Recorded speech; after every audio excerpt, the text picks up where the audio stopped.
we have a question via voicemail, actually about Daniel as well. So let's take a listen. My question is, as I was studying about Daniel this past week on Daniel 6:23, where the king ordered all the women and children, plus the evil ones that went against Daniel and lied to the king, why he ordered the women and children also to be thrown in the lion's den. Why should they have to suffer the consequences of the ones that were evil, and why did they have to be punished? So here we have someone studying Daniel, and they see women and children also being punished for others. That was not their fault. Right. So that is true. How does the Bible address this?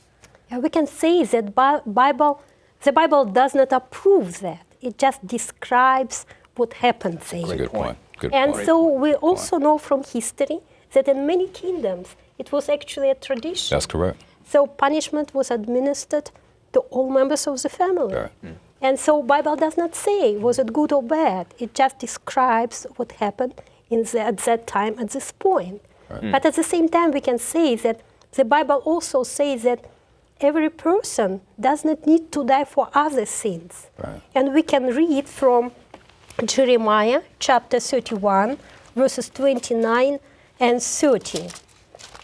In those days, people will no longer say, the parents have eaten sour grapes, and the children's teeth are set on edge. Instead, everyone will die for their own sin.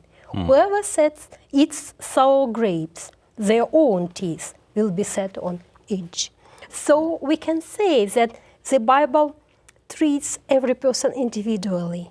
And we can also remember when Jesus told about his second coming, he also said that there will be cases when from one family, one house, one person will be taken, another will be left. We can look at Luke chapter 17, 34 and 35.